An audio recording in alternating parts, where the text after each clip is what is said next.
All right, Impact. I'm not going to review this whole show. Good. Because Vinny did, and I could not do it justice.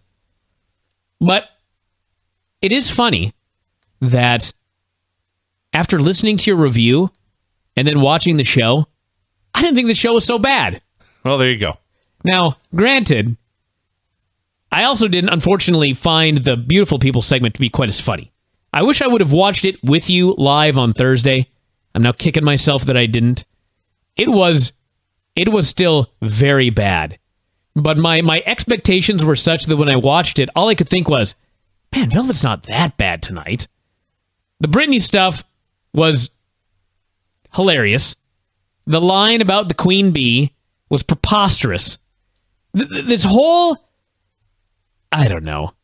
The problem with this show... I'm not going to give a whole review. I'm just going to tell you the problem with the entire show.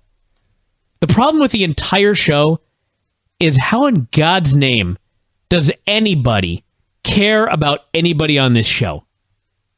I don't care about a single person on this entire program. Not one. When Dixie... I'll tell you what you didn't do justice to was all of the talking with Dixie and EC3. I did my best. You didn't even scratch I know that's the what surface. you're talking about. Oh, my God. I believe I said it had more bad dialogue than an entire episode of Total Divas. Fuck that. The problem is how long it went. Yeah. I feel like I watched that for 9 hours. They talked, and they talked, and they talked. And at no point did I care. Of course not. And then they kept talking. They thought I cared, and they kept going. That's actually what made me the most pissed off of anything. That whoever wrote this thought that we were going to care. It's impossible.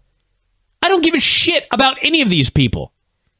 Let me run through this, tell you who I care about and who I don't care about. I don't care about Bully Ray. I don't care about MVP and Bobby Lashley and Kenny King. I don't care about the Wolves. I don't care about Austin Aries. I don't care about Bram. I don't care about Tigre Uno. Have I missed anybody yet? I don't care about Gunner. I kind of care a little bit about Gunner. I kind of like him, but I don't care. You know what I mean? I don't care about Mr. Anderson. I don't care about the bromance. I sure as shit don't care about the menagerie. And let me tell you something.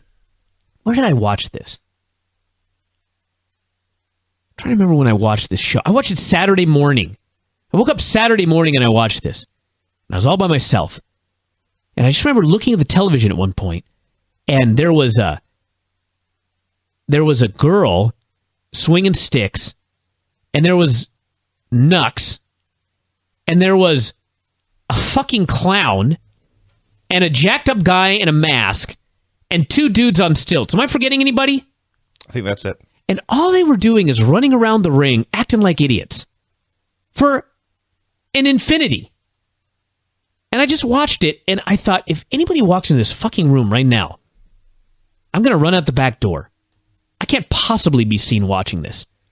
And I couldn't even imagine, like, if you were just flipping through the channels and you saw this.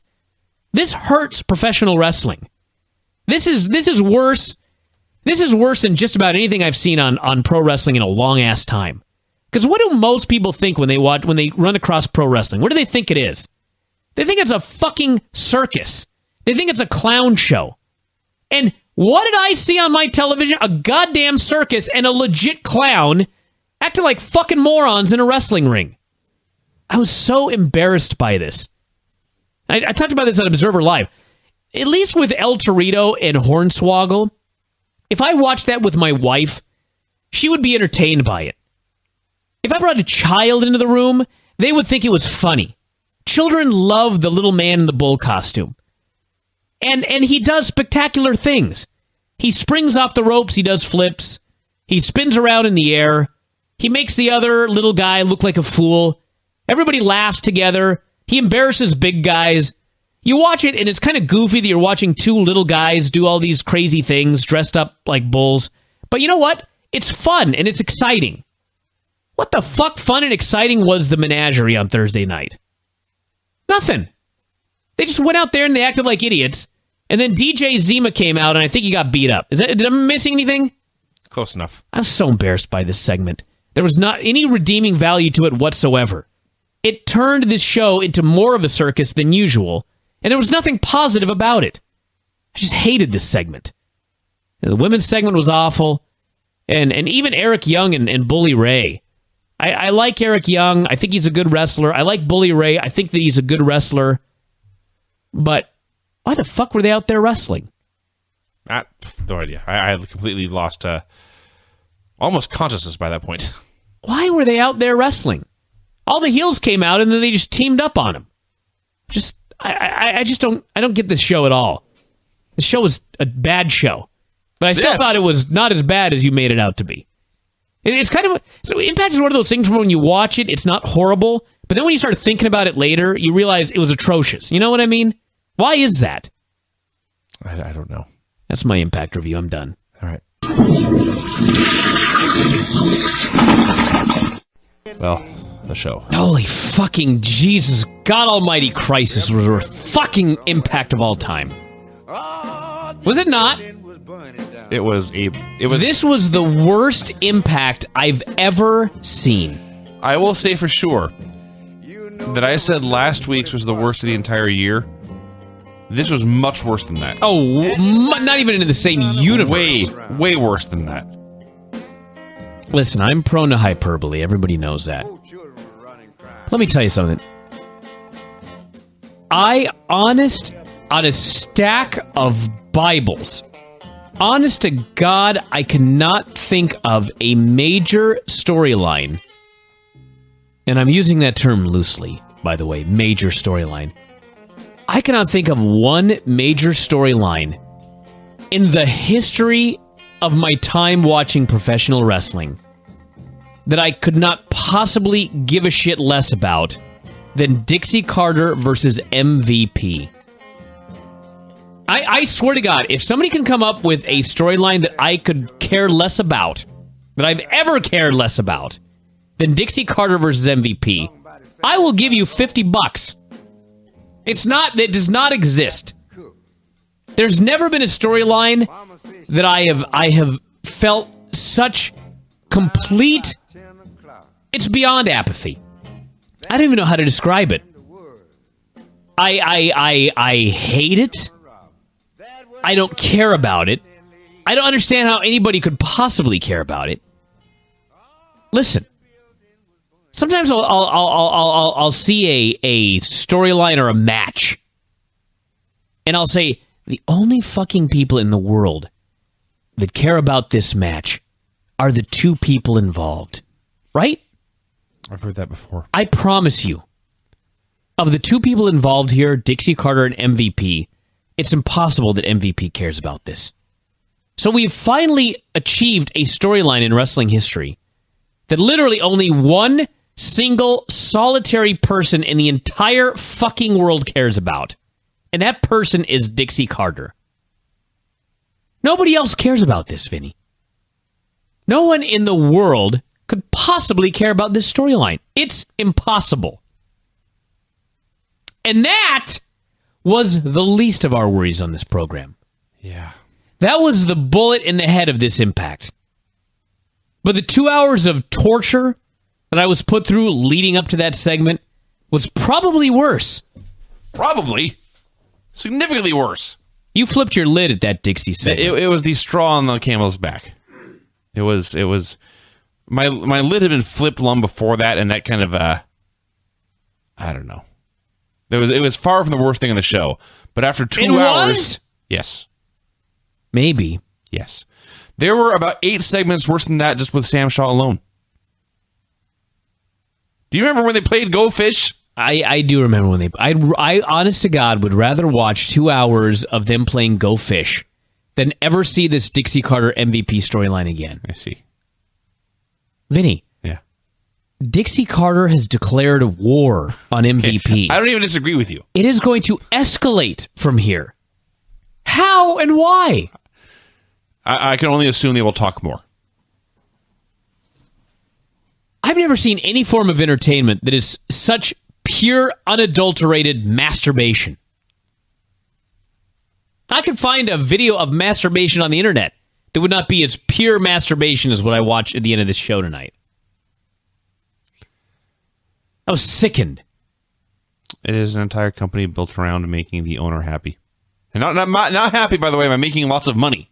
No, happy by satisfying their ego. Make me happy by making me some money. Yeah. Make me happy by getting me respect.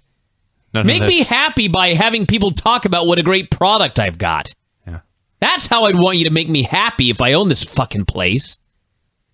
Not just put me on television in shitty storylines that no one could possibly care about. Ah, this show. I regret having to call Granny. I don't want my anger to dissipate before I really get into reviewing this thing. There was a moment on this program where there was eight straight non-wrestling segments. Here's the thing that really sunk into me why this is an all-time terrible wrestling show. For about an hour and 45 minutes, we just begged for a wrestling match. And one that was not interrupted by shenanigans of the ref or a backdrop for a ringside angle. Just show me guys fighting. That's all I want. And the main event, by and large, I got a bunch of guys fighting. You know what? It was still fucking awful. It's boring. Yeah. All I wanted was for these talking segments to end, as you noted. And then when we finally get a match, let's think about this for a second. It's a 2-hour show.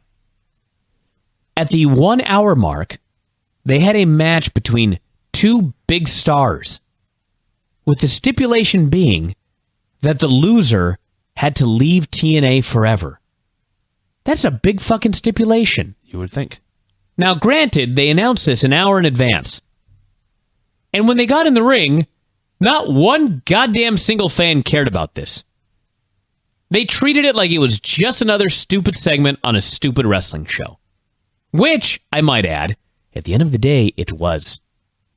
So, that was the top of the hour segment. And you know what we got? You know what the finish was? And keep in mind, leading into this match, MVP had gone to the referee and commanded him, no matter what happens, there must be a winner and there must be a loser, right? All right. So, what did we get in this loser leaves town match with a 1 hour build? We didn't get a finish. That's right. We didn't get a finish, and it led to the babyfaces demanding an 8-man tag, and the heels inexplicably accepting. So at the end of the day, I'm getting ahead of myself here by reviewing this, but I'm going to do it anyway. Bully Ray and Eric Young fucked up MVP's plan. MVP had a very specific plan. He's the guy in charge. Two babyfaces came out and fucked it up, right? Yeah. And the consequences were what? They got the match they wanted in the main event. And what, mind you, were the stipulations for the main event? First blood match. First blood. What did this solve? It didn't solve a goddamn thing. I hate this show. This is a bad show. Get this shit over with. I'm sickened. You recall last week we watched Impact separately. And I regaled you with tales of its horribleness, and you watched it and said, you know, it was not that bad. And so I could not wait for the Observer to come out to read Dave's thoughts and see what he had to say. And by and large, Dave's review of Impact was exactly the same as my reviews of Total Divas, where you're just over it. You don't rant about anything. You just write down what happened because it's your job and you get through it as quickly as possible. That's what Dave did with Impact last week. I just felt like bringing that up. I got to say one more thing about Fabio before we go on here. I'm reading his Wikipedia. And it says here, Fabio is commonly found in public sweeping men and women off their feet while posing for photos. Really? I am so pissed off I didn't go try to get a photo. Should have done a pose down. That could have been my goddamn Twitter photo for like years. Fabio sweeping me off my feet at Whole Foods. They tried to plug his new protein powder or whatever it was. All right, we got to talk about it. Just do it. MVP and his crew were patrolling the back in search of Samoa Joe. For the record, let the record show, I did not complete a sentence before Bryan broke down in laughter about this show. No, it's not that. Google Fabio and go to his Wikipedia. All right, 1 second here. Fabio. And look at the photo. Official Fabio Lanzoni? Yeah, look at the Wikipedia. Look at the photo and then read the caption. This is official site. All right, where's Wikipedia? There's Wikipedia. All right, here's the photo. There's Fabio with two fans. Fabio Lanzoni, middle. Not the two children. In case you were confused of which of these three individuals was Fabio Lanzoni. I'm shutting this down. Get this fucking thing on the road, quick. In 1994, Fabio released an album titled Fabio After Dark, which included soliloquies on his philosophy of love. That's awesome. All right. So, yeah, MVP was backstage looking for Samoa Joe. At this point, Samoa Joe came out to the ring with his music and video and cut a promo. And he called it MVP. MVP was unable to find a man who was actively looking for him. What a bunch of clowns. They talked, and they talked, and they talked, and Austin Aries came out, and they talked, and they talked, and they talked. In hindsight, I made a grave mistake, because I spent this entire segment just writing down different words. What an idiot. What, me? Yes. Yeah. All I spent this entire segment doing was writing down synonyms for the words talking. Actually, it's funny, because I wrote down everything they said, too. I don't even know why. So, I wasted it, because if I had known what the show was actually going to be, I would have saved some of these to pepper throughout the review. So, they talked and they talked and they talked, and MVP booked Joe against Aries, with the loser leaving the company forever, and then it was to the back. All I know is that in my report here, I have written the word fuck in some way 15 times. Magnus met with Bram. It's time for more talking. Mm-hmm. He warned Bram that Willow was more dangerous than Jeff Hardy, and then Bram left and Magnus breathed hard. What he said was, Willow is not the pretty boy Jeff Hardy you think you know. Why would Bram know Jeff Hardy? I don't know. They've never been in the same place at the same time, to my knowledge. And I believe that Bram said that Magnus used to be the champion, but he lost it, and also his ranch. His ranch? Is that what he said? I could have sworn he said that. I thought he said his wrench. His wrench? Yeah. What do you mean his wrench? I don't know. It makes more sense than losing his ranch. He was so despondent that he left the building without his wrench, and he lost it. Why did Magnus have a wrench? I don't know. And why would this be a talking point in this fucking interview? I don't know. He had to have lost his ranch. That makes more sense to you. I want to see the Magnus ranch. To think about these things. I watch his show and there's not one shot of Magnus's ranch. Is making a wrestling show this hard? Move on. Bram versus Willow. I suppose there are no more countouts in TNA because they brought outside forever. Who cares? Jeff tried what I went to describe as a wacky slingshot thing, but it came out a whack slingshot thing. Anyway, he hit the stairs. Bram found some sort of metal that I couldn't identify. Mike Tenay called it a very familiar weapon. Oh, yeah? He brought this weapon into the ring. He swung it over his head. Magnus ran out to stop him. None of this was a DQ. Maybe that was a ranch. That may have been. And then Magnus attacked Willow with the weapon, and that was a DQ, and he beat him up with it forever, and Bram was happy. Tenay and Taz, I don't know if they've given up or they've just been told. Oh, God, they've long past given up. Are you kidding me? Well, it appears they're just given a script and they're just told, just fuck it, just read word for word. Because that's what they do. They come out here and they got like no emotion and they just read word for word what is on this script. And Tenay is explaining that you never know what kind of offense the unpredictable Willow will pull out.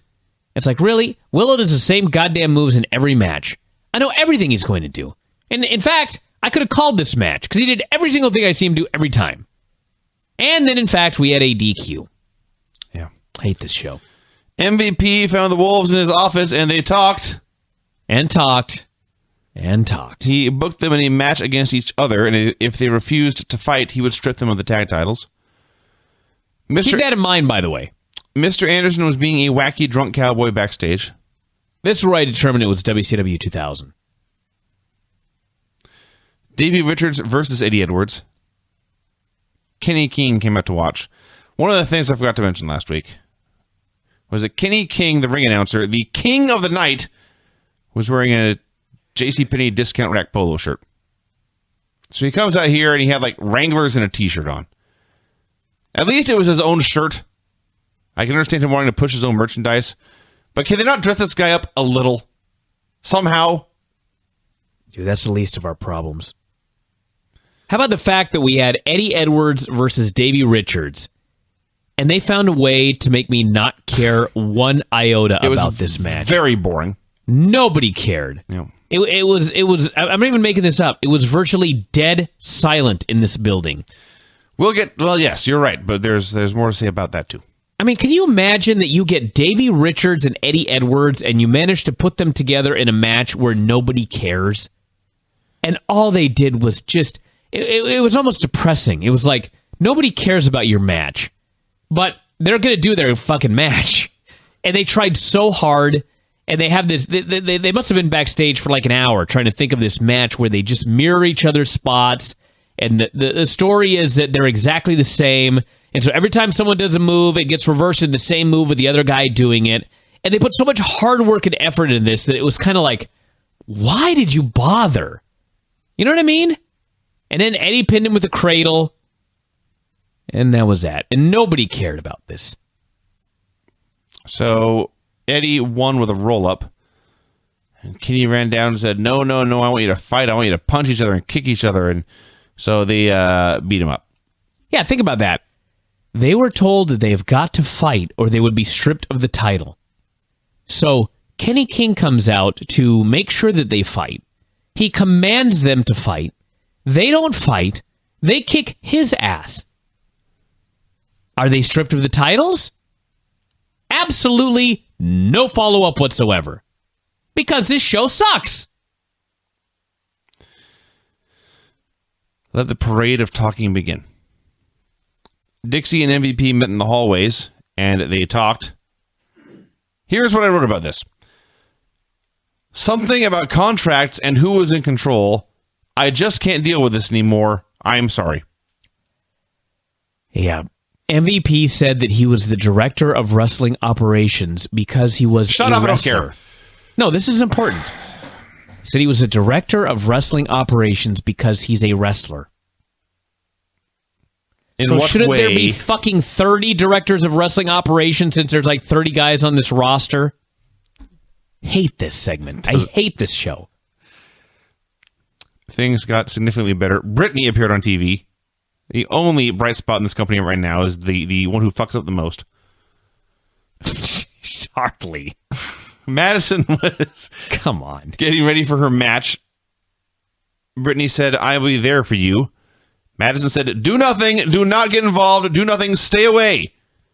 So Brittany's gimmick remains, she sucks and nobody likes her. The bromans are having fun backstage. Robbie was upset about the menagerie.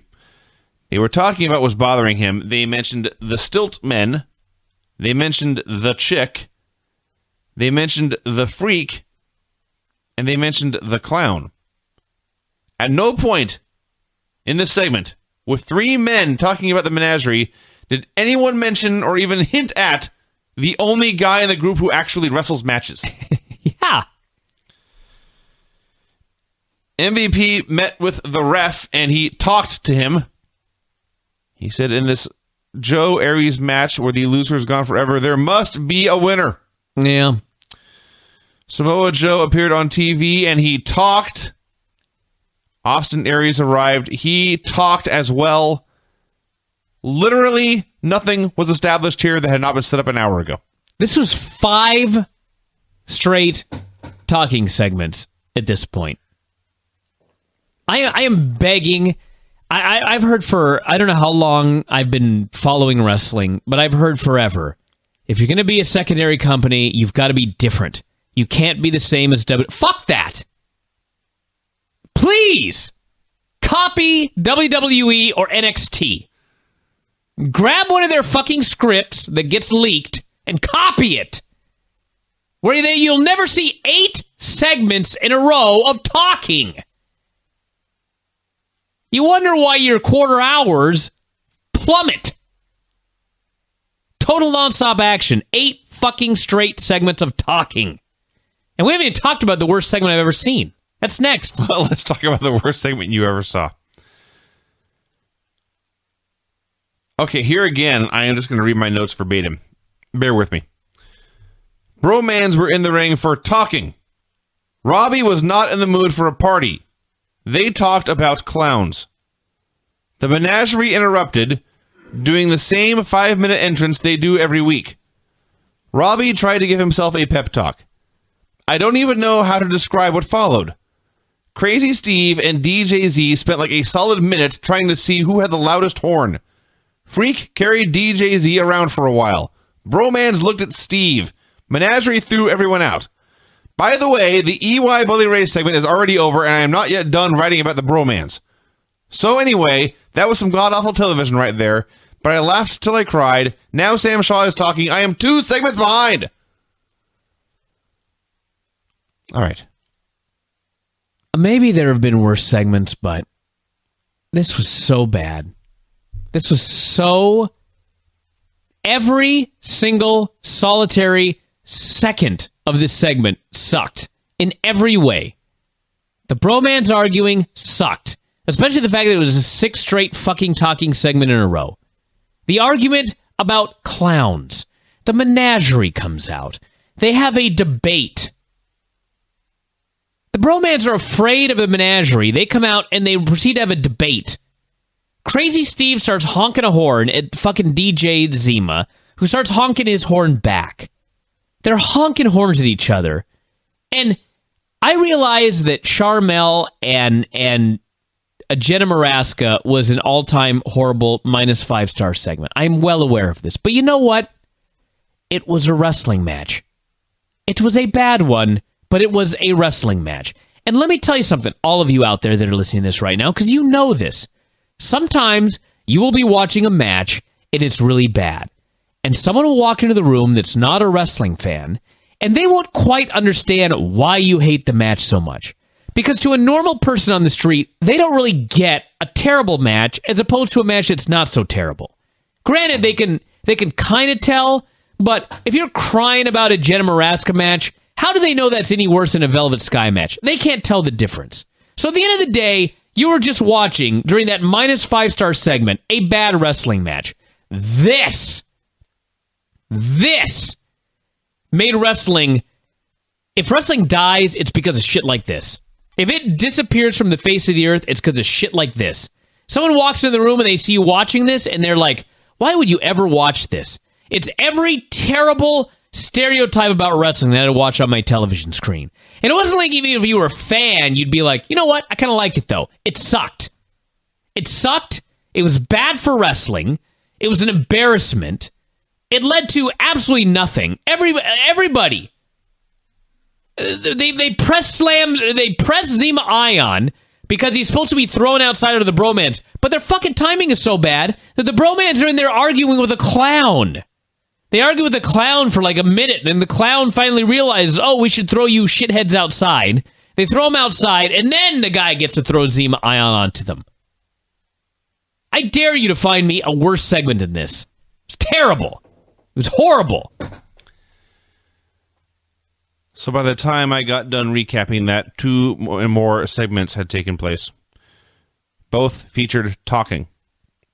Ray and Eric talked to the ref to try to get him to call the main event fair. The ref, to his credit, cut a hell of a promo saying he had to feed his family. Then Gunner and Sam Shaw talked. Think for a second of all the things you'd ever want to see 2 pro wrestlers talk about. Any subject. Any topic that comes to mind. I bet none of you, not a single one, said, I would like to see 2 wrestlers play Go Fish on national TV. That's what happened. Yeah. Gunner and Sam Shaw played Go Fish like a whole game. It went on forever. It was not entertaining at all. There's more. Austin Aries versus Samoa Joe, 2 former world champions, with the loser being gone from the company forever in a match nobody gave a fuck about. Jesus Christ. Go find Austin Aries versus Samoa Joe from Ring of Honor. Yeah, I thought about that too. Fuck. So, Aries puts on a submission hold, and Eric Young runs out and pulls out the ref. And then Joe puts on a choke, but Eric Young pulls out the ref. They bitched at each other for a while. Even when there is a match going on, we must still see talking. It's been an hour building up this fucking match. How many segments did we see where they were guaranteeing that this was going to have a finish? It feels like 1,000. And then guess what happens? There was no finish. They don't have a finish.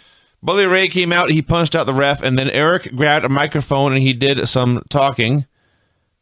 Said they had to protect Joe and Aries' jobs and their families because Lord knows these giant stars are living paycheck to paycheck. MVP came out for more fucking talking. And they booked an 8-man tag first blood match in the main event for literally no reason. Let's think about this. MVP has spent an entire hour trying to design a match to guarantee that one of these guys is out of here. So Joe and the fishing guy come out and they foil his plan. And MVP responds by allowing, and I don't even hear this bullshit about how Kenny King accepted the match. MVP is in fucking charge. He could have said, no, we're not doing the match. Instead, his hands in storyline were tied. Why? I don't have any fucking idea, except they wrote themselves into a shithead corner. So at the end of the day, after the babyfaces ruined this guy's plan, he granted them the match they wanted in the main event. That was the consequences. That's correct. You know what? I'm finished with this show. Excellent. And your notes. I'm done with it. I will read you my last... Nope. Done. There is a 1 month... There is a 1 month moratorium. Is that the correct word? What's the correct word? The correct word is 1 year. 1 month. I'm doing a month. 1 month, we are done with this Impact. I want to read the last 3 sentences of my report. Must we? Shut up. Shut up, all you fuckers. Fuck you. Okay. Done. All right? On July 6th, what day is that? I don't care.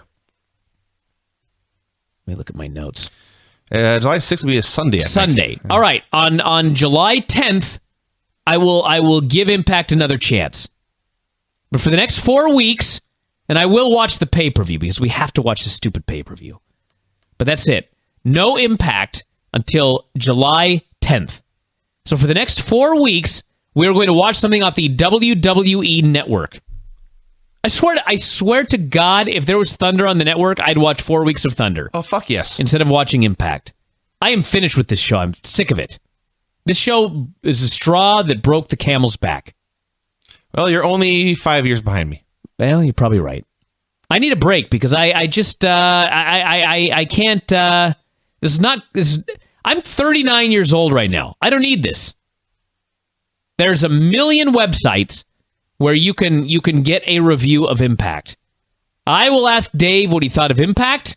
We'll get his review, and that'll be that. And in 1 month, I'll give them another chance. But this is just bullshit. This show was the worst. So yeah. What else is going on in your life, Vinny? Let's switch gears. Are you ready to get married? I am so ready to get married. Are you ready for your bachelor party? Thank God I don't have to watch Impact. No work on that. What work do you have to do? You just have to go there. That's true. All I have to do is show up and drink. That I'm prepared for. It'd be a good time. I'm taking the train. I'm taking the train down to Portland. Mm-hmm. Drink the whole way. I haven't decided what I'm going to do yet. You're not driving to Portland. What do you mean I'm not driving to Portland? I've driven to Portland 9 million times in my life. Yes, you have. All right. I may just want to drive down there and not think about wrestling. Well, that would be the way to do it. I'm fuming right now. I know what I'll do. We didn't even get to Brittany.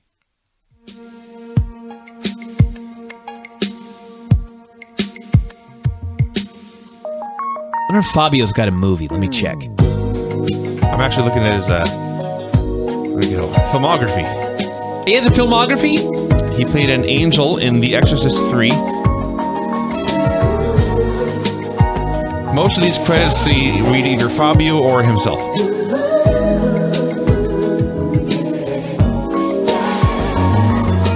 That's a hell of a filmography he's got right there. It's Roseanne, The Bold and the Beautiful, Sweet Life on Deck. Just can't get enough of that someone. The Simpsons. Oh my God, he was in Dude, Where's My Car? Attraction you feel for somebody. The Simpsons. Just can't get enough of that someone. Huh. He was in Spy Hard. I just can't get enough. My God, Fabio. I never realized Fabio's hobbies include a passion for off-roading and motorcycles. He owns an extensive collection of 200 motorcycles. Dear God. How many motorcycles do you own? How the hell did this guy make all this money? By being Fabio. I do like this Wikipedia page. It jumps right into television and media. As if he got famous on Acapulco Heat. Let's see. Fabio is an Italian fashion model, spokesperson, and actor who appeared on the covers of hundreds of romance novels throughout the 80s and 90s. How about that? 6'3". It was definitely Fabio there at that. Let me do one thing here before we go. Let me check Fabio's appearance schedule. See if he's going to be in the area. He's got an Old Spice commercial, apparently. Let's say new Old Spice guy Fabio. There's a Facebook, or it's a YouTube channel. Apparently there's an ad campaign to try to get him to replace the old Spice guy, but that Old Spice guy was awesome, and Fabio was not replacing him. Where the hell is his upcoming events? Like, how would I have known that he was there? Oh, here we go. Fabio on tour promoting the Healthy Planet products. Catch up with him on the fan club site. Here we go. Here we go. The most recent one is February of 2014. They need to keep this thing... Oh, there's office contact information. Maybe I could get a hold of him. Fabio will be at Whole Foods Market, February 6th. Oh, man, Brian. I got some bad news for you. Missed that by 2 months. I wasn't even listening to you. Dave Lagana tweets, June is a big month for Impact Wrestling. No. You're missing out, man. I'm missing out on this big month. I just can't do it anymore. I've got to take a break. Listen, if people are upset that I'm not watching Impact, you send me a list of what you'd like me to watch. I'll watch it. Send me a list of what you would like Vinny and I to review for the next 4 Thursdays, and we will review it. And you want to know what? Maybe when we come back, everything will just be great again. Right? No. Maybe they will end this Dixie storyline at like the pay-per-view. I got better things to do with my life. There's so much stuff on the network that I could be watching right now, and not how could it take you so long to get to this point? Because Vinny, are you that thick? Well, because it is quite frankly our job to watch this show. Yeah, but when your job sucks, it's okay to complain about it. Well, maybe I'll change my mind next week. No, fucking no. I've been begging for this for 5 years. I'm taking my 4 weeks off. Look at it. It's killing you. The show is making you die.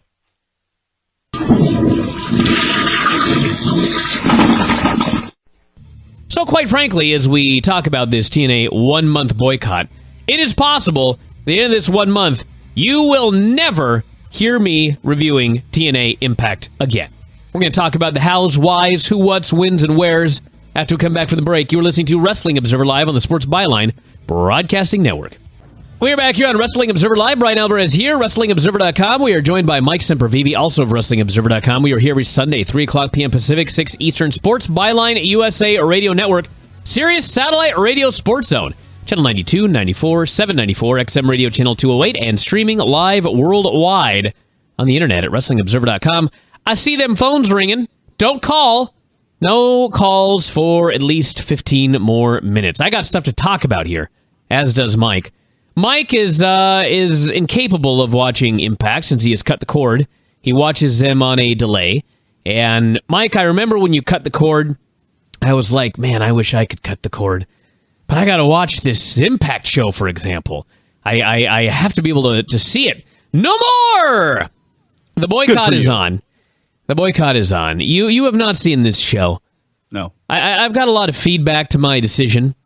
I've got a lot of people saying that it was, most people saying it was the right decision. There are those that don't watch Impact and are upset that I will no longer be talking about it and alerting them as to what's going on and as some people like to say, making them laugh as I eviscerate it. But let me tell you something. In about, what is it now, 4 days? In 4 days, I'm 39, and I don't need to do this anymore. I briefly considered quitting Impact in 2007, and I didn't. But in 2007, the website had not merged with the Wrestling Observer. It now has. And so I don't have to watch Impact because Dave is going to watch and review it. So therefore, literally, I do not have to watch this show. And I'm not going to. It is not even like the dying days of WCW where it was just like hilariously bad, where it was the dying throes of a once... WCW, everybody, was once the biggest wrestling organization in the entire world. Let's think about that for a second. For those of you that grew up in the 80s and you lived through the Rock and Wrestling Connection and Hulkamania, and maybe you go before that and there was wrestling on the Dumont Network and all down through the ages. The most financially successful wrestling promotion at one point was World Championship Wrestling. And then it died. And so I covered it until the bitter end.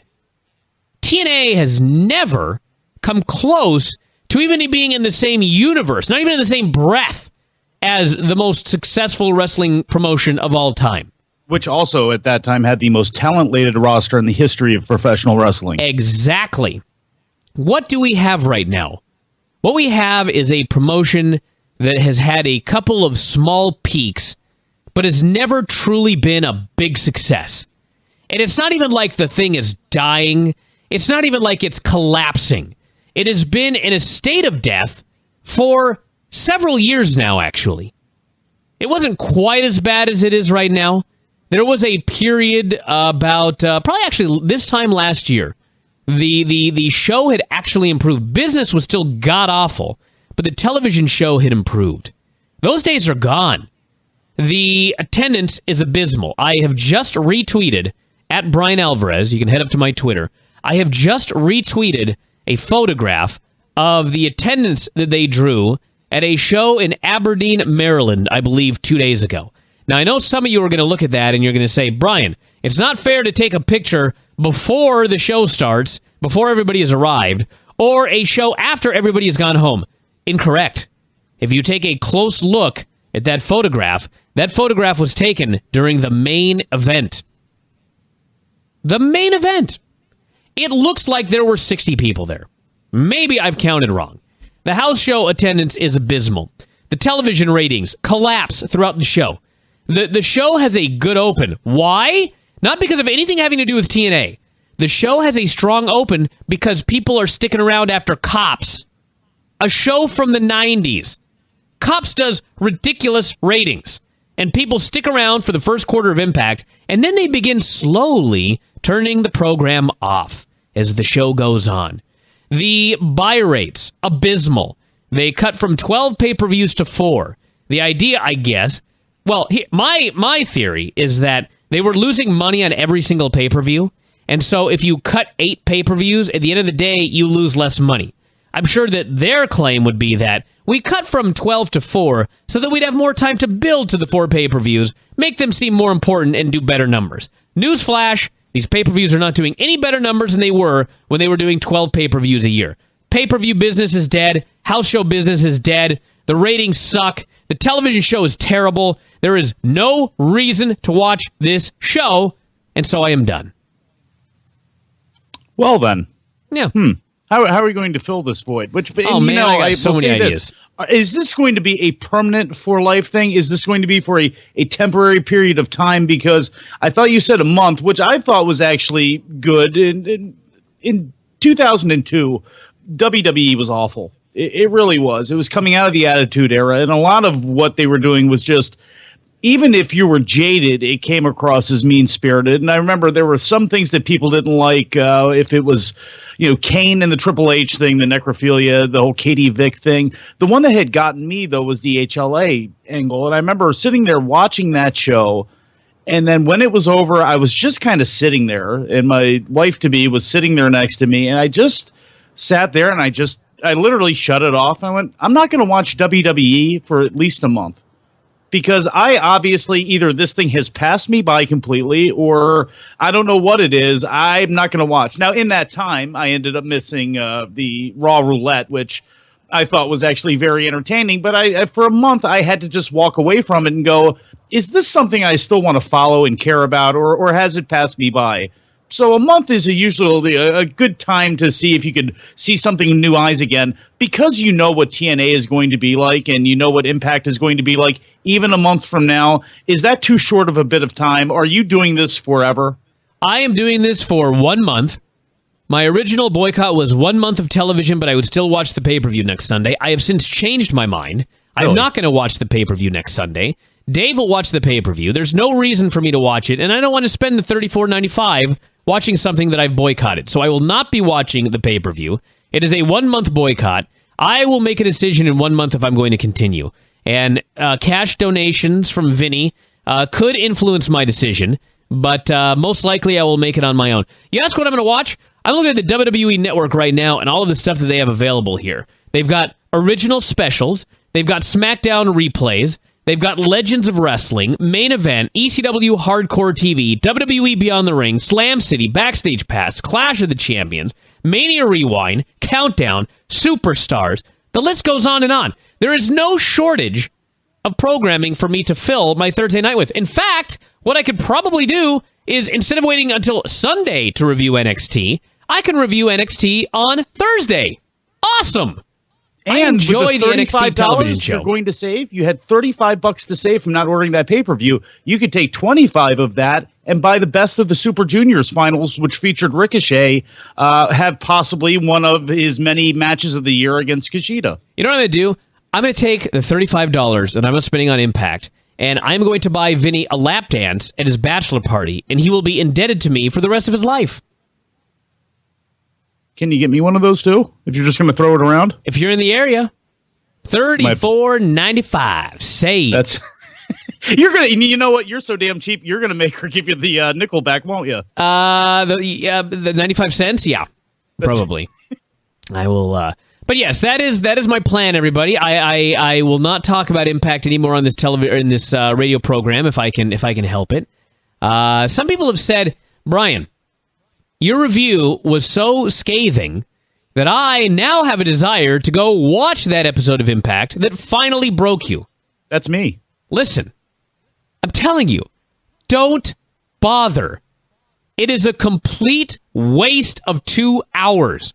Someday, you will be on your deathbed, and you're going to have 2 hours left, and you're going to think to yourself, I could have had essentially 4 hours left had I not watched this show. So, grab a glass of wine, head out on your back porch. It's a beautiful summer night.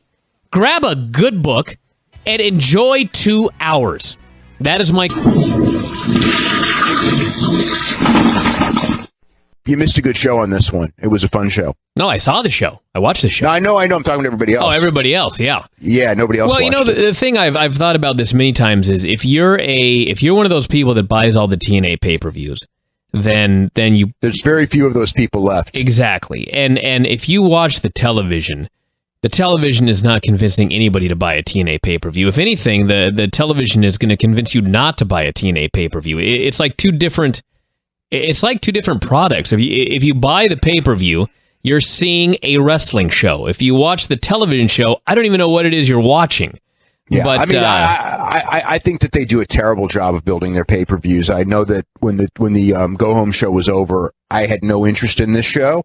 I don't think that they promoted the matches well in any way, shape, or form.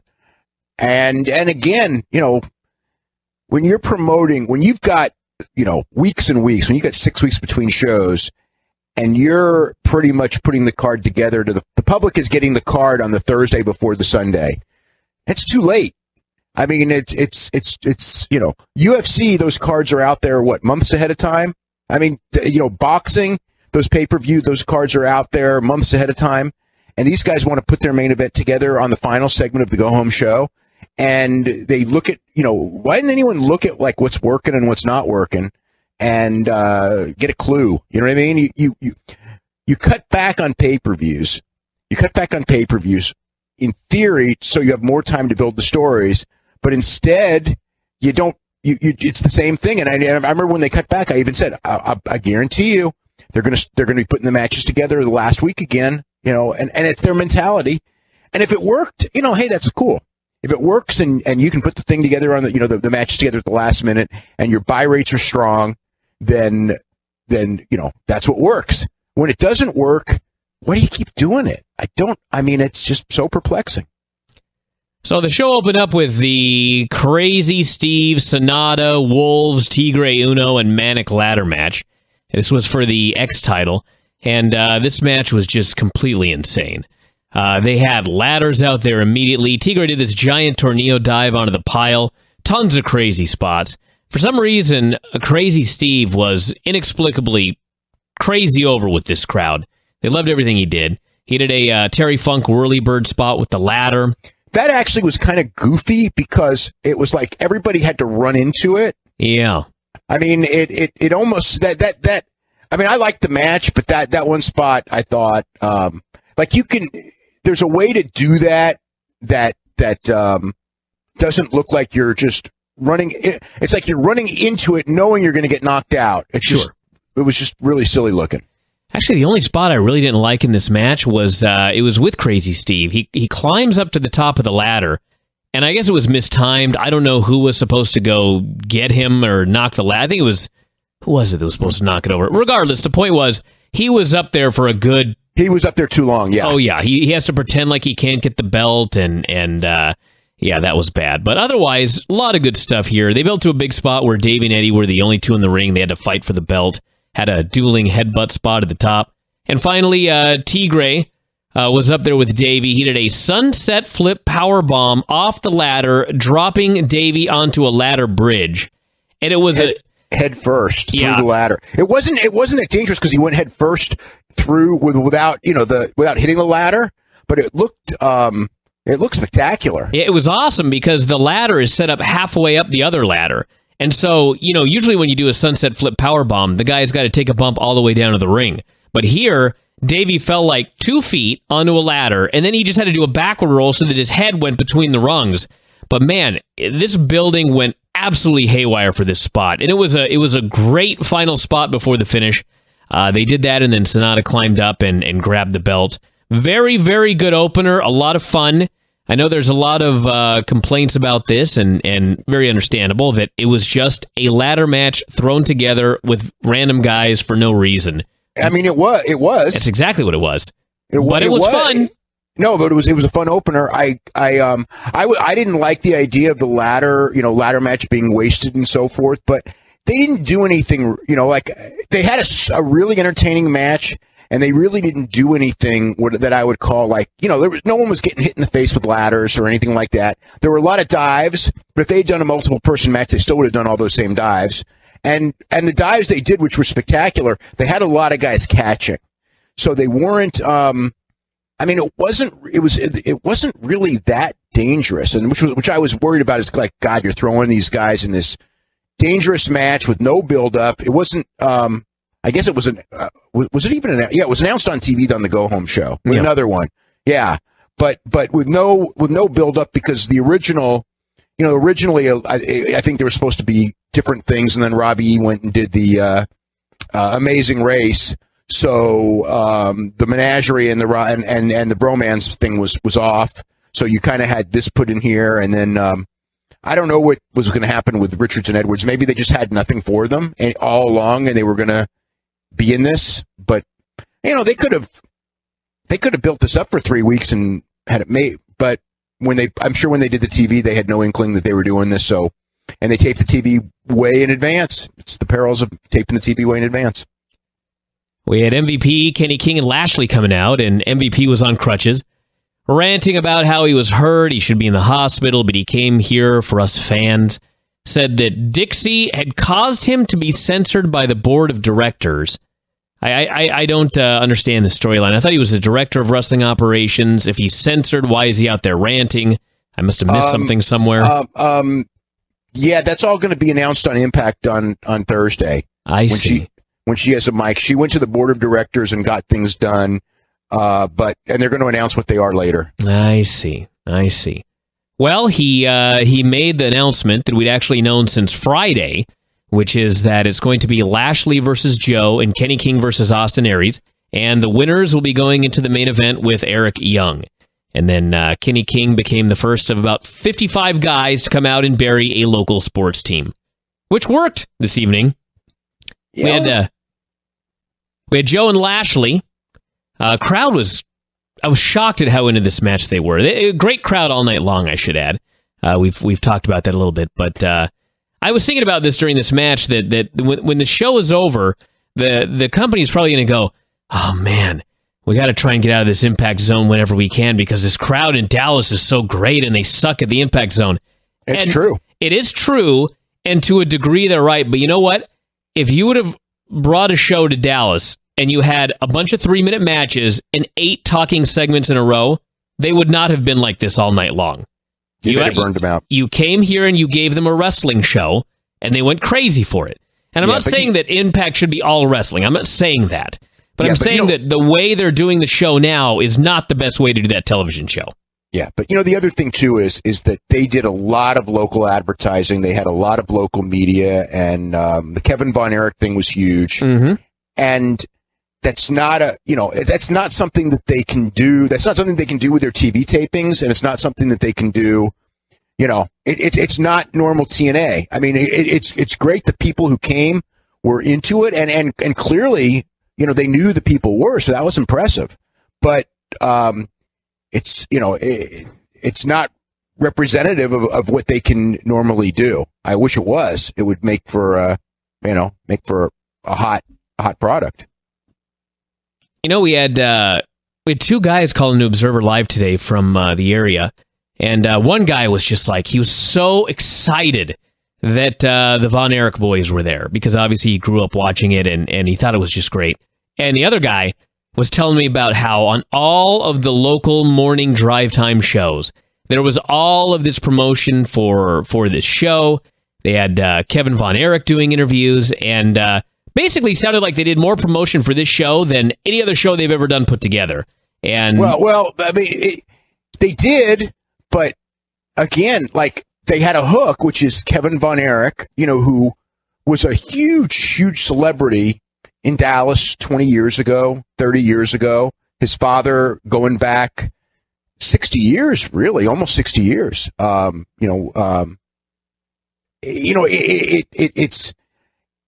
There's no other person, I think, in any market. I mean, you could do Ric Flair and Charlotte, but Ric Flair and Charlotte was always around. I mean, Kevin is like this native of Lake Dallas, which is not too far from Dallas. They all saw him grow up, on television, and then he moved to Hawaii years and years ago. Hasn't been back, so it's been that thing where he's not there, and now it's his kids. It's one of those things. I was really, while watching this, it was really cool, but I was really sad because it was really a reminder of what wrestling has lost. That local flavor, the local flavor, and the local hero, and the things like that. And this is maybe, I'm not saying it's the last time we'll ever see it, but it's one of the last times we're ever going to see anything like this, because there's, again, I mean, I don't know who you could do it with, what market, and make this thing work. I mean, and that was the key. You're talking about, like, they did all that stuff. It's like, yeah, you can get mainstream media, because everyone in the mainstream media that is actually from Dallas, that lived in Dallas in the 1980s, without question, or even the 70s as far as that goes with Fritz. It's like they know the Von Erichs. I lived in Texas in the 80s for about a year, and it's not like I mean, I guess you could say it was like Hulk Hogan, but it was and in some ways it wasn't as big, and in other ways it was much bigger. But when I say everyone knew the Von Erichs, I mean, it's not like even Steve Austin or I don't even know who, that was big, Ric Flair or Triple H, where, they're known. These guys had name recognition way beyond that as far as the North Texas market goes. Every kid grew up with them. And so you've got so Kevin, you can get Kevin on all kinds of media, and every media will cover him because he's Kevin Von Erich. He's the Latin, and plus the whole story of, the brothers that died and the whole thing. I mean, it's just this, at one point it was kind of a negative story, and it was, I mean, a lot of them died from drugs and it's the whole Von Erich story, real, God, it's a crazy story. But at this point now, Kevin Von Erich, the last survivor of that Von Erich clan and his kids wrestling, I mean, it was something. And I mean, like I said, they tapped into it, and that was I knew that was a really good move, but I really didn't realize until tonight what a great move it was. And at the same time, while watching the show, it was kind of sad to realize what wrestling has lost when you really saw this too, because it's like, again, it was it's not a once in a lifetime, but I don't know that we're ever. I can't come up with an idea as good as that you can do now, because most places local heroes are too old and it's just, it can't really be done. It's actually funny because like a couple of days ago we were asking for feedback from people in the area if they were really promoting this, and the answer is yes. They promoted the hell out of it, and it paid off. So there you go. This was a Joe Lashley match, so it's just kind of a match. I thought it was good. Lashley just kind of beat on him forever. A lot of long nerve holds. Joe made a comeback. They had a kind of a creative finish. They teased a ref bump, but Joe saw Earl Hebner in time. He stopped, and then as he's hustling him out of the way, he turns around right into a spear for the pin. So Lashley moves on to the cage match main event. Had a interview with Dixie. Borash interviewed her, and she cut a promo on Bully and said that nobody had seen Ethan's vicious side. She said he's going to have everything that he deserves coming to him. And Borash wanted to know who she had been having secret meetings with. And she said she was not going to be sharing those details until she was standing in the middle of the ring and everyone was listening. Yeah. Unfortunately, that kind of storyline stuff is the stuff that, you know what I mean? That's the stuff I'm tired of. What's it going to be? I don't know. Spike TV new deal? I don't know. I hope so for their sake. Mm-hmm. I know that Spike deal wasn't signed a week ago. We had Magnus and Willow. Bram and Abyss are out there in the corners. This was essentially two former world champions having a match third on the card. Magnus worked him over for a long time. Willow made his comeback. All of Jeff Hardy's old moves. Finally, he went for the senton, but he missed. And so he crashes and burns in the middle of the ring. And Bram decides now is a great time to hit the ring. I have no idea why he chose this moment, but he did. And so Abyss came out to make the save. Magnus was out there trying to help Bram. Ended up with Jeff doing this big Nesty dive plunge onto all three guys.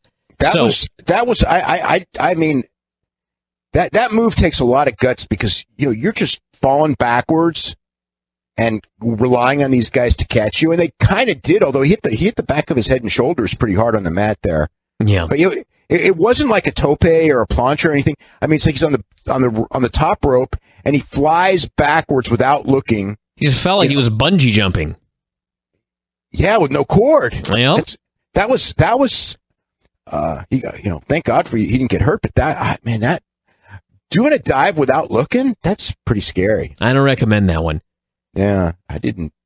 So Abyss and Bram end up in the ring, and Abyss sends him packing. And he got Bram got a piece of the turnbuckle and was going to use it, and then Abyss went under the ring and came out with Janice, which they made a big point because, of course, Janice was actually in the building. the real Janice Carter. Oh, wow. Yeah. Well, they're in Dallas. That's right. And so he chased Bram away. And so you figure he chases Bram away. Now Jeff's gonna, Jeff Hardy's gonna win because there's no interference. But in fact, Magnus then pinned him clean. Yep. Willow went up top, and Magnus clipped his legs. Willow fell off, and then Magnus hit his finish for the pin. So beat him clean. Yep, back suplex into a something or other. So into a power slam. Yeah, it's just I don't know. But, again, Jeff Hardy is the biggest star in the company, and they sure don't, losing in the third match to, nothing against Magnus. I mean, but Jeff Hardy's a much bigger star than Magnus. Maybe, I don't know. Maybe there's more to it than that. Maybe. Well, this is a storyline they're doing with Magnus and Bram. Bram has, I guess, taught him how to win. Taught him how to be the old Magnus, which I guess now means they can go and get unemployed and share a couch together in their one-bedroom apartment. Huh? That was the storyline when Bram first came in. He goes, "Remember the good old days when we had no money and da-da-da?" Yeah. I was like, why the hell do you want... Why would Magnus want to go back to that? He's a rich world champion right now. This sounds like a terrible idea. Yeah, he's not... I guess when you don't have the championship, you lose all your money immediately. I guess that's true, man. What a life. Yeah, that's a lot of pressure. Yeah. They showed the French announce team, which consists of Gregory and the Frenchman Celian. Celian. That's right. As French as they come. I can confirm that. Fine gentleman. Borash called out Kurt Angle to introduce the newest TNA Hall of Fame inductee. And everybody was chanting, "Thank you, Kurt." And he said, "I'm not retired yet." He said that he was, Kurt was moving pretty good. He was not moving bad.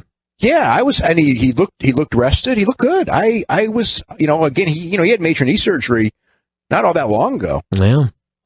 So he announced that these inductees were the greatest tag team of all time. And so was it Patterson and Stevens, or I knew something like that was coming from you. I wasn't sure you were going to choose. The Midnight Express? That was actually my biggest question all night when preparing for the show is, what team is Dave going to name when I say the greatest team of all time? The greatest team of all time. It depends on what you consider. It's not Team 3D, that's for sure. Oh, man. I mean, I don't know. I mean, the Midnight Express were pretty awesome. The Road Warriors in a different way. As far as the biggest stars in tag team wrestling worldwide that I can recall. There's others. Yeah, I guess those would probably be pretty high up there. Well, in TNA, the answer is Team 3D, the greatest tag team in the history of wrestling. What's funny is when they said the greatest tag team in TNA, I thought they're going to deduct beer money. That's the first thing I thought. I mean, if you asked me the best tag team in TNA history, wouldn't you say beer money? They'd be way up there. That's who I would say. I'm trying to think of who other great tag teams they've had. The Motor City Machine Guns, Beer Money. I mean, 3D was there, but I always considered Beer Money much better than Team 3D. Mm-hmm. Well, and regardless, plus they were homegrown. That's true. And Team 3D is, they're Team 3D. It's funny because they're considered ECW wrestlers, and of course they got their break in ECW. But ECW, they left ECW in 99, I think. So I mean, they've gone, they wrestled far more in WWE than they ever did in ECW, and I don't know if they wrestled more years in TNA than ECW, but it's probably similar length. But let's see, they did ECW 96 to 99. They did WWE 99 to 2005. So 6 years. And then in TNA, they had 2005 through 2010 before they broke up. So 5 years. So they were in ECW less time than either of those two companies. That's right. But they're still associated. People were chanting ECW tonight too during his match. One of the things that's funny is Taz was talking about like how he was surprised and everything. From what I gather, nobody knew. They hid Devon. So nobody knew about this other than Kurt. And, whoever else needed to know, Dixie, whoever brought in, made the travel arrangements for Devon. I have no idea if Devon's going to be at TV this week because they're taping Thursday, Friday, Saturday in Bethlehem. If he's, I don't know if he's back. I don't know if he's not back, but it was kept a secret from just about everyone. So they came out and they gave their speech. Crowd was going crazy, chanting "We want tables," and chanted ECW, chanted Team 3D. Bully and Devon hugged. A lot of welcome back chants, and Bully thanked the fans for everything. Devon said that he left last summer and he had no plans to return because he thought he was finished. Had a bunch of "You still got it" chants. He said it was only fitting that if they were going to go out, they should go out together. And what better place than the TNA Hall of Fame? And they celebrated. Got a hell of... the reaction they got was a TNA Hall of Fame reaction. I will give them that. And Devon did look in better shape than when he was wrestling regularly. I don't know how that happened. But he looked good. You got more time to train. You're I guess not on the road. so. I guess so. When you got two things. You either let yourself go completely or you go back to the gym and you get in better shape. You know what I mean? Well, he chose the right path. Yeah. I guess. Well, he had lost a lot of weight on his last run, though. I seem to recall he lost a lot of weight and then he gained some weight. And he was as lean as I've seen him maybe ever here. He looked good. Yeah. So stay off the road, Devon. Crying out loud. We had Borash interviewing EC3. He noted that he had beaten the first Hall of Famer, Sting, and he'd beaten the second Hall of Famer, Kurt, so he was now the new icon and the new American hero. And he said tonight he was going to beat Bully Ray and become the new hardcore American icon. Said it was not Von Erich country, it was Carter country. And he said he was doing this for everybody in the family, including his Aunt Dee, who, of course, is Dixie. Yes. We had Austin Aries and Kenny King. Aries went for the brainbuster immediately. Kenny bailed. Aries has gained some weight. I don't know if I just noticed now or what. I noticed too. Well, we haven't seen it. We haven't seen TV. We haven't seen any of these guys actually in a month. I guess that's true. Yeah. Or longer, whatever it was. They taped TV so long ago. So he may have wanted to gain weight. Who knows? You go through those phases. And it's been a long time since we saw him. So yeah, like the changes are a lot more noticeable than like on WWE where you see the guys weekly. Yeah. So he made a big comeback, hit his tope. I think he might have actually punched King in the face on the way out. Hit a top rope drop kick for the near fall. And finally, King missed the double knees into the corner, booted Aries, went for the pin using the ropes, but Brian Hebner caught him. And then they fought on top for a while. Aries hits a high-angle superplex, which they called a brainbuster. Got the pin. Match was good. And so Aries has advanced. So the main event was Eric Young, Austin Aries, and Bobby Lashley for the title. Yeah, that was good because Lashley was going to be in there. And at least with Aries, you had a really good worker. I thought they were going to put Kenny King in. There was a kind of you could have done it the other way and then had Eric Young in the 2-on-1 situation. And there was a spot, in the main event where early on, Eric Young and Aries were actually working together against Lashley, which was kind of weird, but it all worked out actually pretty well. I think it was a better match. Well, I don't even think it was definitely a better match because Aries was in it. So I think that they did, they probably made the right call the way they put the match together. So Borash came out to introduce the Von Erich boys, and he did a great job actually making him seem like a big-time deal. We had Ross. It was a big-time deal. It was a big-time deal. Although, what's funny? Until the end of the match, when Kevin did his run-in, this actually might have had the least heat of anything on the show. They were really green, but every time they did something, the crowd, exploded for them. Yeah. I thought the crowd, it wasn't a good match, so in that sense, but it had way more heat than the women and some of the other matches. I guess there was the women's match. So they had the match with Jesse and Zima Ion, and Kevin came out, and it's kind of funny because he comes down to the ring and he looks like he can barely move. Looks like he's hurting. Oh, he's hurt. Kind of walking funny. Kevin's hurting. One of the reasons that you never see him here hardly is because if he lives in Hawaii. His back. If he takes a flight from Hawaii here, he is hurting bad. I know people who've offered him good amount of money to come in and do shows and things like that, and he just turns it down because he just knows how bad he's going to hurt. He did do this one, but this is for his kids, so you'll do that. But yeah, he's hurting. I mean, he did, it's funny because again, I say he did a lot, but compared to what the guys do now, he didn't do that much. You know what I mean? No. I mean, I would watch Kevin, and he was doing 10, 12-minute singles matches at shows, and he would do some stuff, but nothing like the guys do now. Even at TV, he didn't do that much. I mean, he worked a very physical style, and he was a high flyer by the standards of the era, but and he's 50, 55, 56 years old. He's a couple years older than me.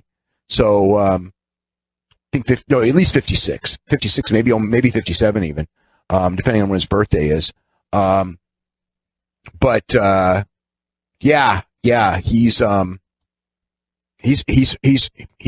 hurting, and it was clear. I was surprised. I thought he's 57 years old. Yeah, I thought that the kids were bigger than they were. I mean, Ross in particular is short. Yeah, I thought that Ross was like 6 foot and he's nowhere close, and I thought that the other one was like 6'5", and he's more like, he might be 6'2". I mean, he's kind of tall, and he was barefooted, so. Ross actually looks shorter than Jesse, and Jesse is not very tall. Yeah, he didn't look any bigger than Zima Ion even. Yeah. Yeah, no. I mean, Ross is a good athlete. I mean, these guys were very green. Mm-hmm. Marshall to me had the more fire, without question, and I felt that he had more potential. But I think one of the sad parts of this is that they were, there was this audience here, and they wanted these guys to be, the other thing that was sad was when they came out and they showed that picture of David Carey and Kevin from their heyday. Oh man, it's like I haven't thought about that, but it's like those two kids died so young, and they were so over. I mean, what a tragedy. It's a tragedy. Anyone dies young anyway, but I mean, that audience wanted to relive that through these kids, and they're never going to get another chance because there's nowhere for them to be wrestling in Dallas on a regular basis, on a monthly basis or a weekly basis, and the Von Erich, the idea of the kids growing up, working from, the middle of the card, they're going to end up being main eventers and all that, like would have happened in another era. It just doesn't exist. I mean, I don't think that these guys, this felt to me like it was a one-shot thing to draw a house. It worked, but it's their, I don't know that they're going to sign these guys up. I don't think they are. I don't think that they're going to be on TV because they're very green. I mean, the Ion and Jesse did a great job. Again, it's only a 5-minute match, but I thought they did a great job of getting them through that match. Yeah, Marshall wrestles barefoot. I think I thought he was less green of the two. Ross, I mean, they're both green, but, like you said, Jesse and Zima did a really good job with them. A lot of Von Erich chants, and they got the heat on Ross, and finally he flipped over on a suplex, did the old crawl through the legs, old school hot tag. Marshall ran wild, and the big finish was the Von Erichs are about to get the win, and Zima Ion, he's being double-teamed. He's about to be beaten. I believe Marshall hits him with a standing moonsault. He's about to get the pin, and then Jesse hits the ring with a chair. Right in front of the ref. Right in front of the referee for the DQ. And suddenly, who should be in the ring to a ridiculously big ovation but Kevin Von Erich, who earlier looked like he could barely walk down the ramp. He's in the ring. He's a house of fire. He runs wild on Zima, punches him, tosses him into the ropes, applies the claw. Place just going absolutely nuts. Kevin did, when he threw the first punch, he actually slipped and fell down. And hopefully he hurt himself. But otherwise, he did his spots, and the place went crazy. All they wanted to see was Kevin run wild and hit the claw. They wanted the claw. They put the claw on Zima. Oh, it's funny because Taz, I didn't even know that Taz early in his career wrestled Kevin. So it would have been like the end of Kevin's career and the earliest part of Taz's career. Taz said that Cemento line. It was hilarious to me because what do you call him, Captain Cemento or something like that? I just remember Cemento because Yes. Kevin. We've talked about this before, but Kevin in his mind, wrestling was real. It was just like God. It's like. Fans will watch the Von Erichs problem. I've seen it like on message boards and they go, "Oh, Kevin was the most talented of all of them," and he was a really good athlete. He was a good football player and all that. But my God, if you ever talk to guys who worked with Kevin, it was just like, oh my God, he's just so stiff. It's just like he hit you hard, and he would talk about it like. Because he was young and a good athlete and everything, and he would just go like they'd work this really fast pace, and he would just, say like basically that they changed wrestling from the fat old guys, doing this to like, something so freaking stiff. Like you could stiff him back. That wasn't an issue, which is probably one of the reasons that he's walking the way he is these days and hurting so bad. But it was like. When he, you think Japan is bad, but Kevin Von Erich, my God, the guys had to put up with it because he was Kevin Von Erich and he was the son of the promoter. But, if he was like anybody else, oh my God, guys would have killed him, but you weren't allowed to kill him. I was waiting for Zema Ion's brains to start coming out of his ears, but apparently he survived. You heard those stories, huh? Oh yeah. And it looked like he was squeezing his head as hard as possible. Oh my God! I was in Japan when Kerry did that to a cat. I didn't see it. Oh God. Oh yeah. I don't want to hear the aftermath. I didn't see it. Murdoch told me the story. A cat got into the dressing room and they put the claw on the freaking cat. Kerry did, not Kevin. And it's like Murdoch just goes like, he just like comes out. And he's got this look on his face. This is at the hotel, and I actually was talking to Kevin and Kerry that day, and they're gone. And Murdoch comes up, he's just shaking his head, and he goes, there's something wrong with those boys. And I go, well, we all kind of heard that. He goes, no, there's something really wrong with those boys. And he starts telling me about, oh, geez, whatever. It's usually the kind of story. Well, I'll move on. So anyway, the comeback was awesome. I actually rewound it like 10 times. So great. So, like I said, I was, it was awesome. Yeah, but this is what wrestling used to be, and it's never going to be it again. And this is you know what? I'll just rewatch it 100 times then. Great Father's Day surprise here. Oh man, it's like I'd forgotten. Oh well. Borash interviewed the Beautiful People, and they were not happy that Borash had intimated that Angelina could not win without Velvet's help. So we had Angelina and Gail for the Knockouts title. Gail went for a Hurricane Run off the ropes, got powerbomb for the heat. They did this spot where Angelina was going to give Gail a reverse draping DDT off the ropes. And oh yeah, she did. It was the most badly mistimed spot I've seen in many a day. And I didn't know her neck snapped in a bad way, though. Well, yeah, what happened was they timed it wrong, and so Gail didn't land on her back. She landed on her ass, and then the back of her head smashed into the mat when the other half fell down. It was just horrible. I mean, I hope they checked her for a concussion, because this just looked awful. So the story is that referee Brian Stifler, here in this company with two referees named Brian, he is enamored with Velvet, I guess. Both of the Beautiful People. With both of them, it doesn't matter which one. Yeah, blondes. So Velvet sprays hairspray right in Gail's eyes, right in front of Stifler, and he just lets it go. So Earl Hebner runs out, and he says, "Stifler, get out of here." So Stifler's gone for the moment. And he boots out Velvet, too. That's right. So Angelina has a pin with her feet on the ropes. Earl caught her.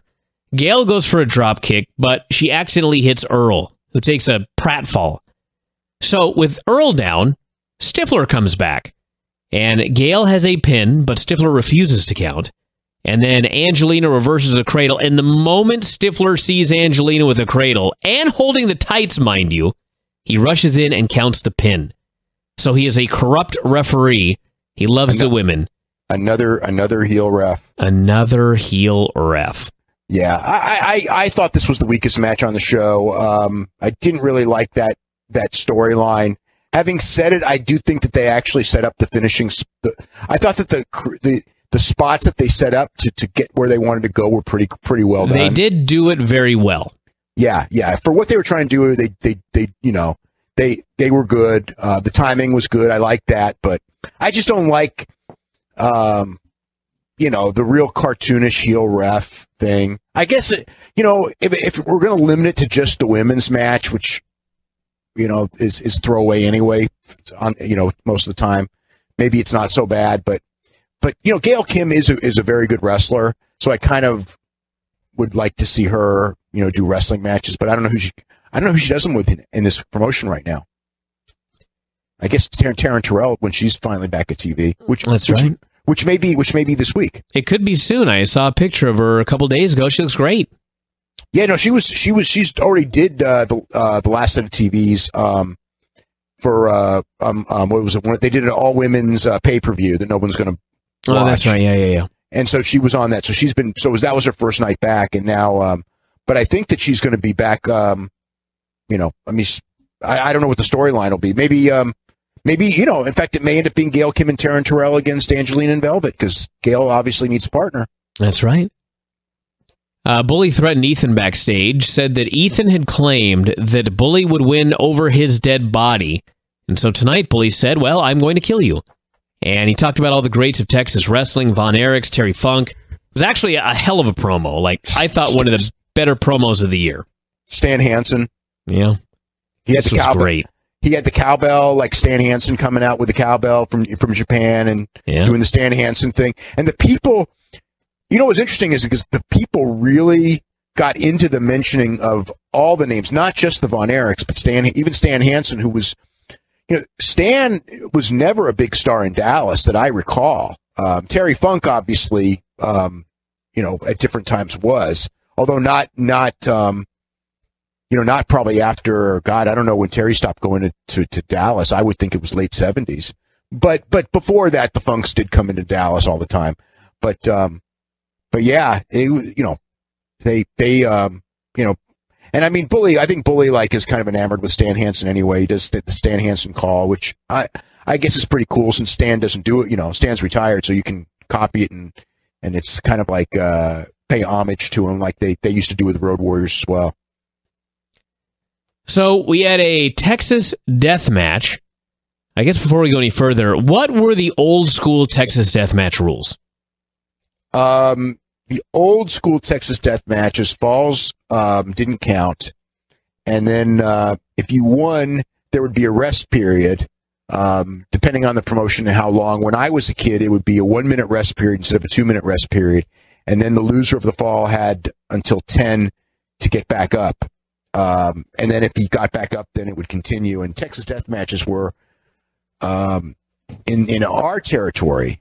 That was the blow off. It was even bigger than a cage match because in a Texas death match, there was a decisive winner and a decisive loser, and essentially the loser was all but going out on a stretcher because to beat a guy up to where for 1 minute and 10 seconds he was out and couldn't get up, that was a pretty big deal.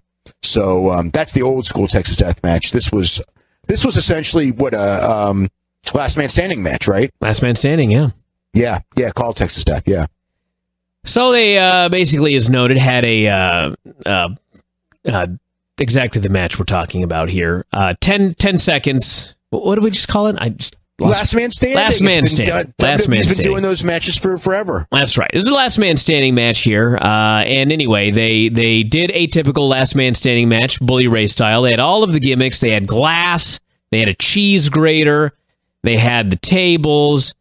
The cheese grater was kind of wacky because Bully is apparently, he's supposedly grating the dude's chest, but no blood.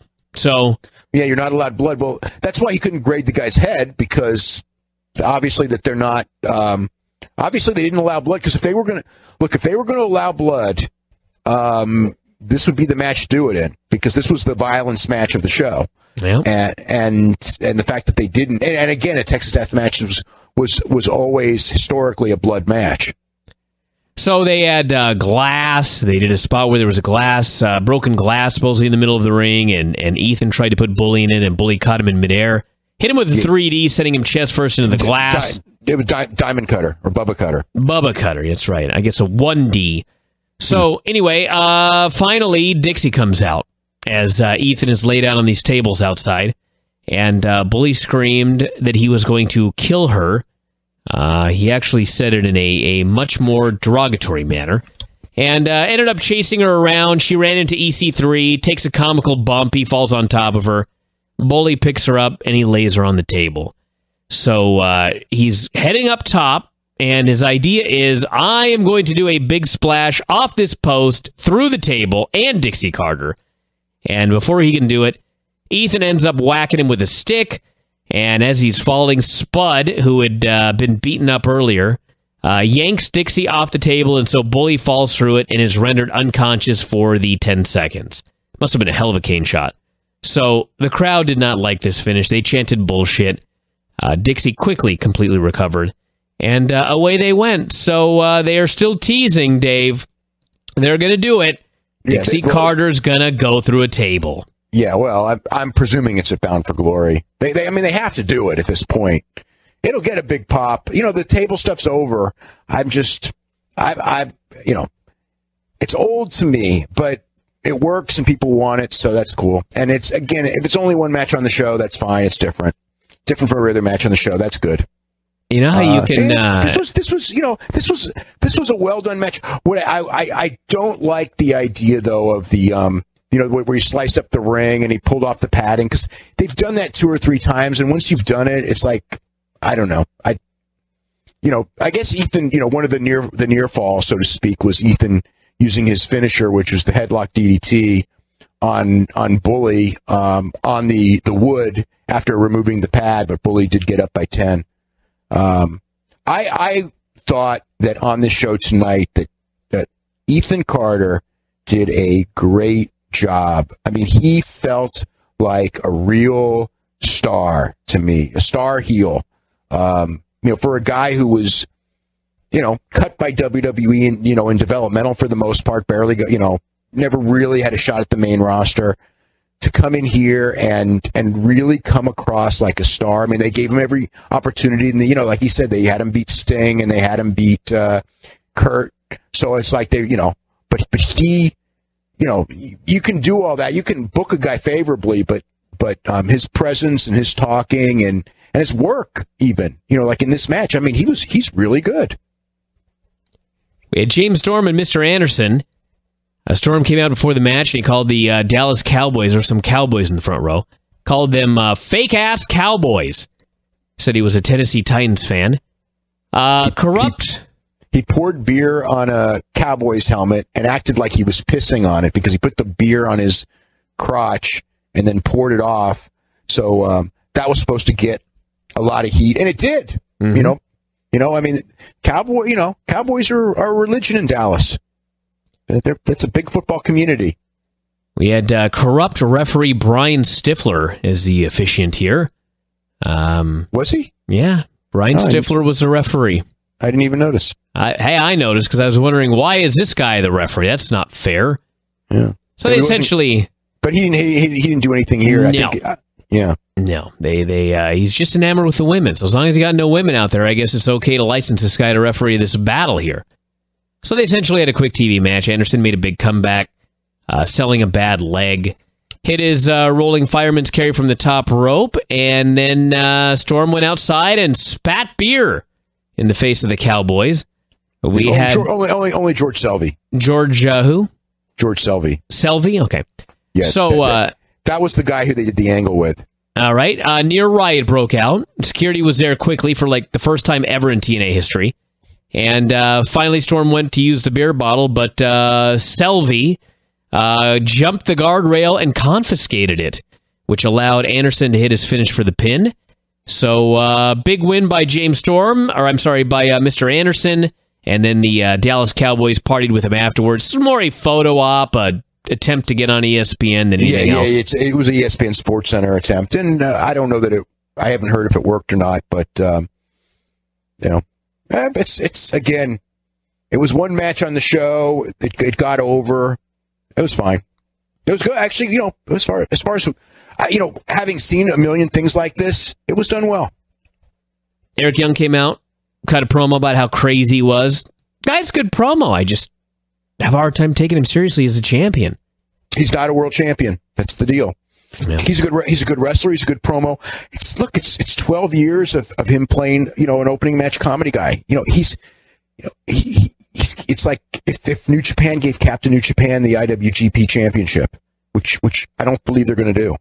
I would bet they don't do that. No, I would bet that too. Eric Young, Lashley, and Aries. Cage match. Or if WWE gave Santino the championship. I bet you they ain't going to do that either. They're for sure not doing that. No. That's for sure. He had Lashley just throwing everybody around in this cage match for a while. As you noted, they double-teamed him for a bit. It was your basic three-way inside a steel cage. Crowd was quite alive for it, so that helped a lot. What was interesting is that they had Lashley as a heel do some face spots, and he got booed like crazy for doing them.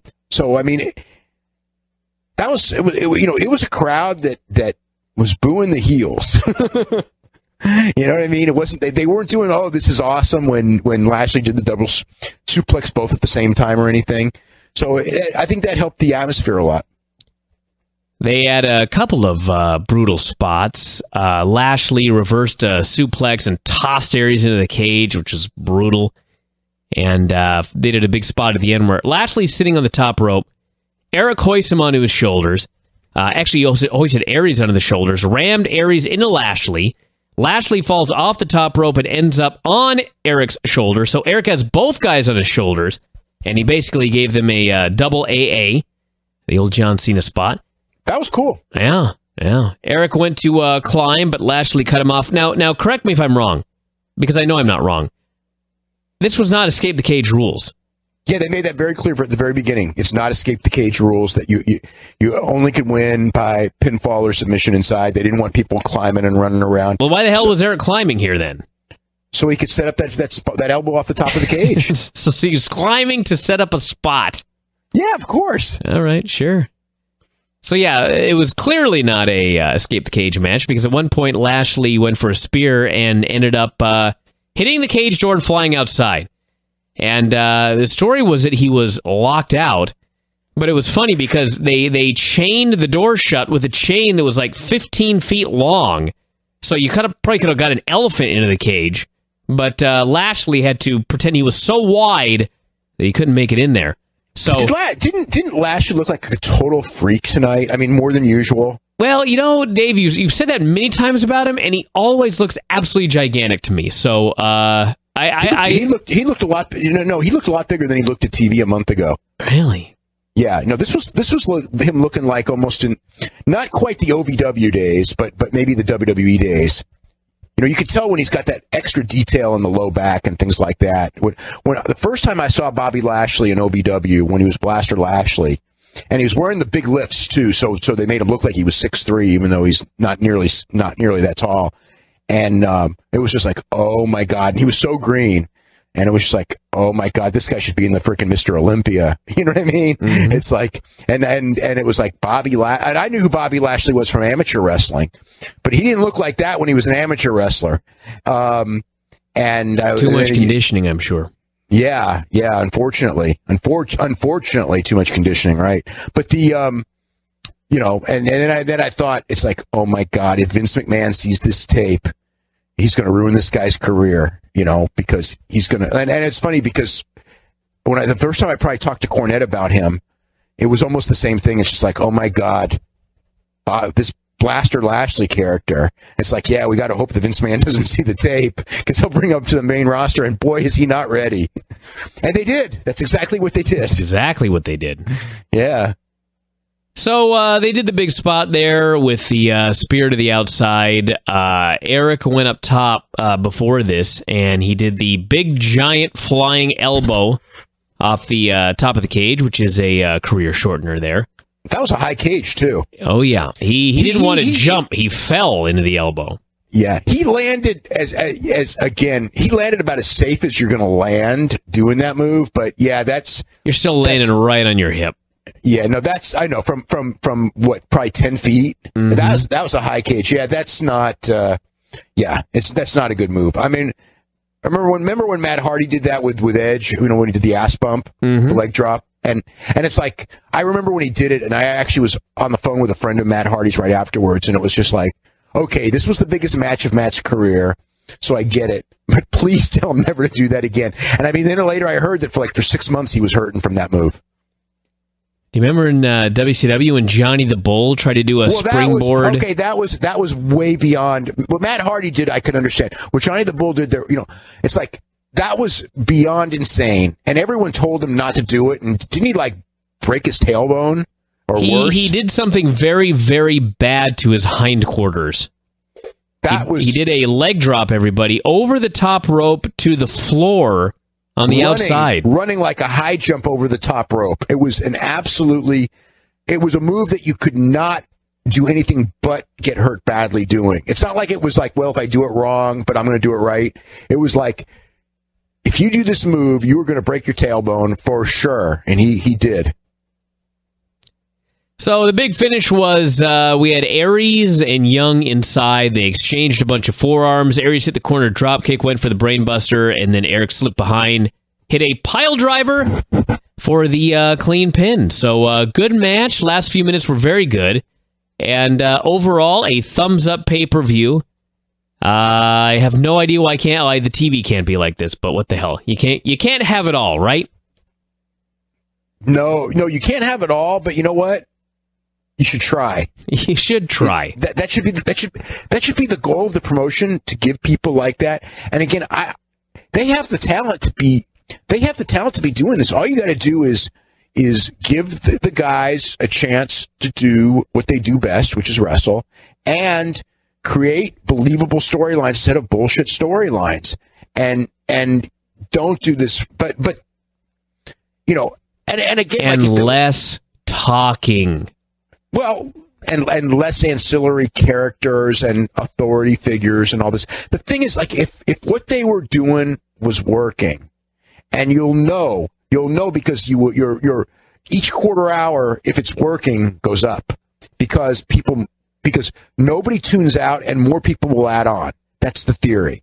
When it goes down every quarter hour, that means that very few people are adding on, and people are tuning out in greater numbers than adding on, and that is not good.